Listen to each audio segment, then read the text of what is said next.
देख रहे हैं मधुबनी मिरर। मैं हूं वंदना।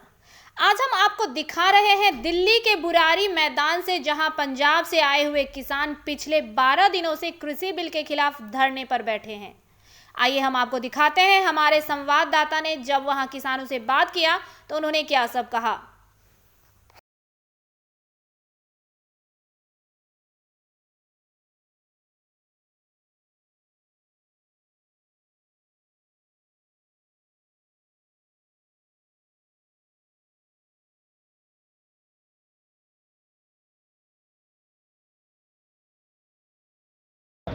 आप भाई मेरे पास आओ, इधर आओ। नमस्कार।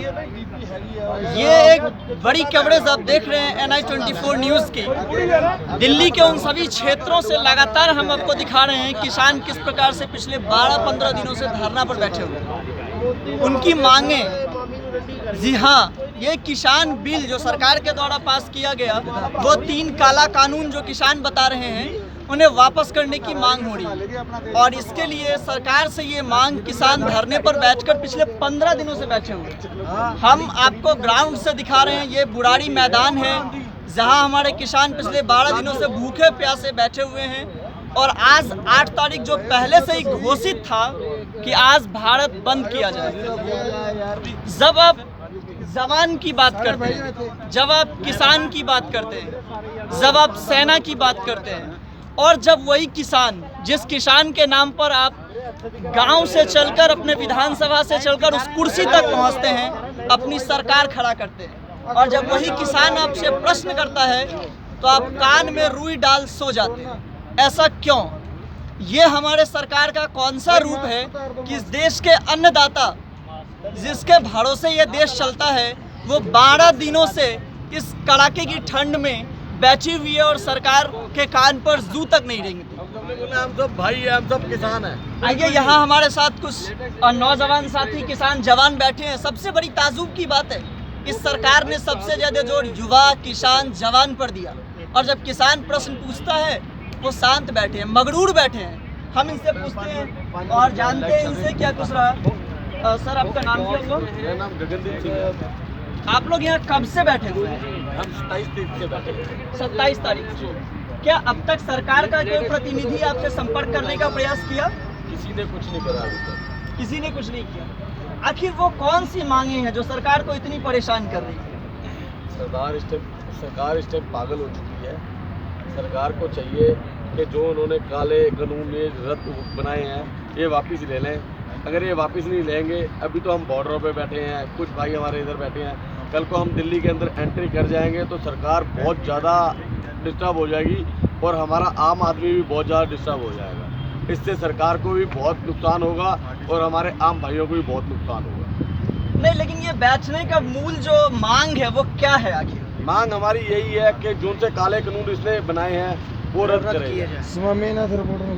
अच्छा, ये कानून की बात आप कर रहे हैं, जो सरकार के नुमाइंदगे हैं उनका कहना है कि ये कानून किसानों की किस्मत बदल देगा।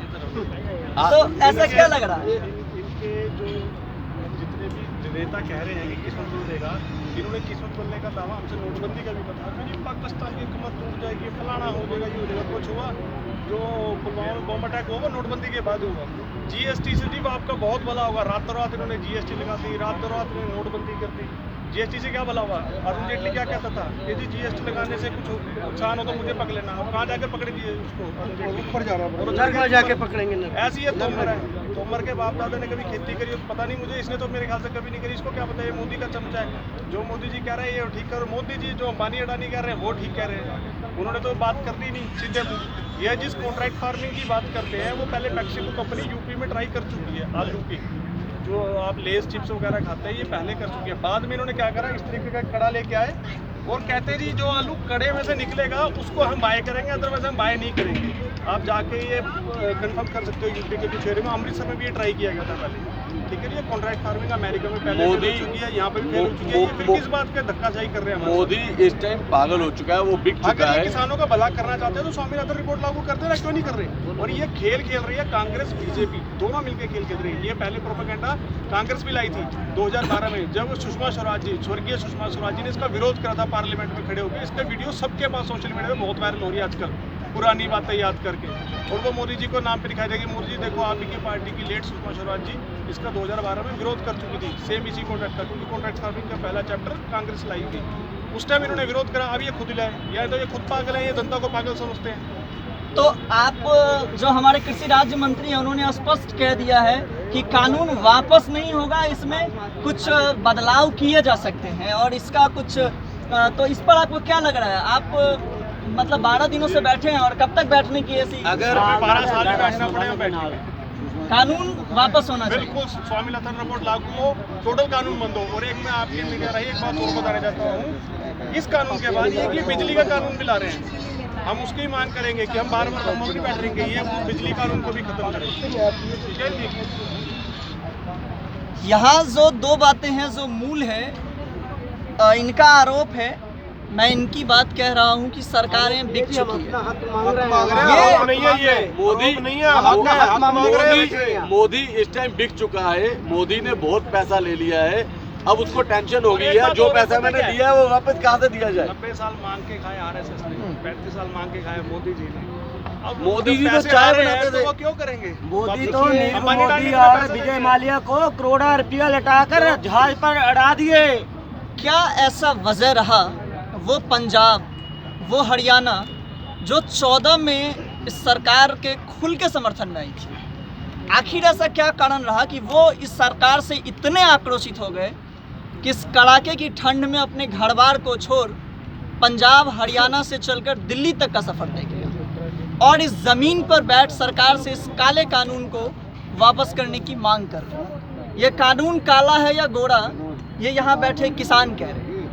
अब जो सबसे बड़ी बात है, जिसकी सरकार है हमारे देश में, उनके कद्दावर नेता भारत के पूर्व प्रधानमंत्री अटल बिहारी वाजपेयी की कुछ पंक्तियां थी जो उन्होंने पार्लियामेंट में कहा था, सरकारें आएंगी जाएंगी, ये देश रहना चाहिए, लोकतंत्र रहना चाहिए। क्या इस लोकतंत्र के जो पहरेदार हैं, क्या उन्हें यह शोभा दे रहा कि हमारे देश के अन्नदाता 12 दिनों से बैठे हैं और उनके कोई नुमाइंदे आज तक यहाँ इनसे संपर्क साधने का प्रयास नहीं किया? सही है, अच्छा है देश विकास करे, लेकिन क्या विकास किसान और जवान की खून चूस के की जाएगी? क्या वो कॉरपोरेट जगत जो दिन ब दिन देश के शासन तंत्र पर हावी हो रहा है, क्या वो किसानों का खून चूस कर हावी होगा? ये एक बहुत बड़ा प्रश्न है, और साथ ही साथ 70 वर्षों के लोकतंत्र पर ये एक तमाचा भी है कि हम अपने देश के जवान और किसान को आज तक सुरक्षित नहीं कर पाए। ये वही किसान हैं जो अपने खेतों में फसल उपजाते हैं तो हमारे देश की भूख मिटती है। किसान एकदम काले कानून, काले कानून। मैं ये कहना चाहता हूँ, हमारे भाई इस टाइम बॉर्डरों पे लगे हुए हैं, फौज में लगे हुए हैं, हमारे पापा जो हमारे बुजुर्ग हैं वो खेतों में लगे हुए हैं। अगर हम खेत बोझने बंद कर दें अपने, या खेत में अनाज बेचना बंद कर देंगे और हमारे भाई जो उनसे बॉर्डरों पे लगे हैं उनको वापस बुला लेंगे, तो मोदी वैसे ही मर जाएगा, हमारा देश भी खत्म हो जाएगा और मोदी भी मर जाएगा। हम मोदी जी को यही कहते हैं, जो उनसे आपने काले कानून जो उनसे वो करे हुए हैं उनको वापस ले लो, ये आपकी भी भलाई है और इसमें हमारी भी भलाई है। अगर नहीं लेंगे तो हम आज 12 दिन से बैठे हैं, हमें 12 से 24 हो जाए, 24 से साल हो जाए, हम साल तक इधर ही बैठे रहेंगे, हम इधर से हटेंगे नहीं। बिल्कुल डटे इनका भी रहेंगे। साफ साफ कहना है कि हम यहाँ डटे रहेंगे, और जब तक ये कानून वापस नहीं होता हम यहाँ से हटेंगे नहीं।